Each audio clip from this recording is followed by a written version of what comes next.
Military man punched me over a fender bender, so I destroyed his life.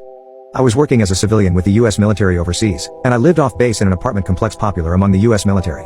One morning, I accidentally hit another soldier's vehicle. Upon exiting the vehicle, I noticed that both our vehicles were what you could call a hoopty.